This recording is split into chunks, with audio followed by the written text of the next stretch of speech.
Yeah.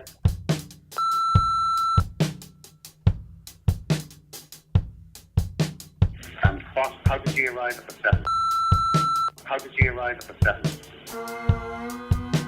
At the seven.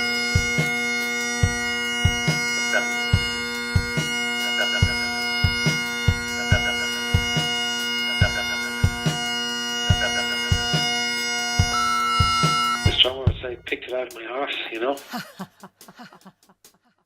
A couple of years ago, I wrote Days of Surrender. It's a novel about Julia Grenan, Elizabeth O'Farrell, who delivered a surrender on behalf of Pearse and who's kind of famously got wiped out of the photograph, and the other women who were involved in the rising.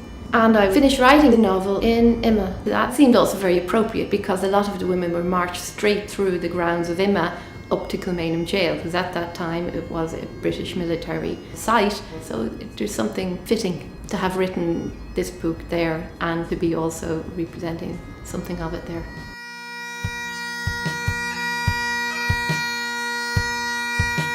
Yeah. Yeah.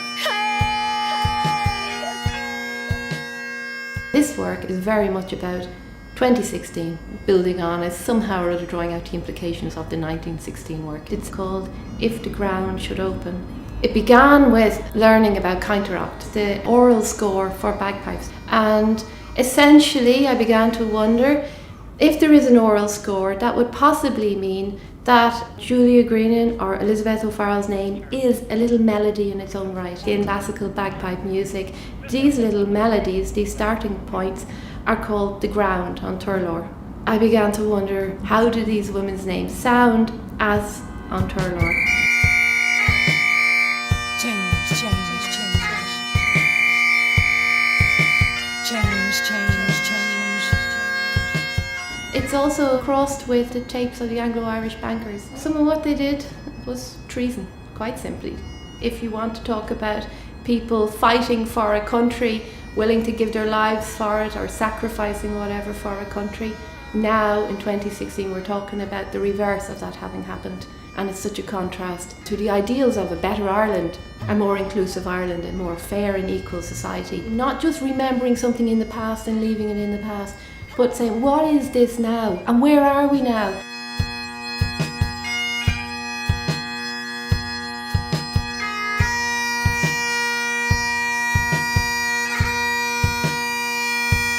Our history belongs to everyone, and IMMA within that belongs to everyone, not just artists, not just curators, everyone. I think for me that's probably why it's one of my favourite spaces. These people came together for a rising from disparate lives, and then they went back to their separate lives at the end of it. Something of that is embedded in the work, so if you come as an audience member, you move through the rooms, how you decide to negotiate that space when any one particular track will be playing will completely affect what you think you're even experiencing. If you're just one person coming into something, maybe coming together with other people for a moment in time and leaving again. For me, that reflects how we are now.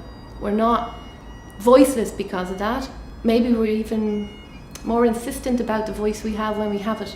As an artist, my role in this is to insist on my own truth in relation to these other truths that they would have you lie down and have roll over you.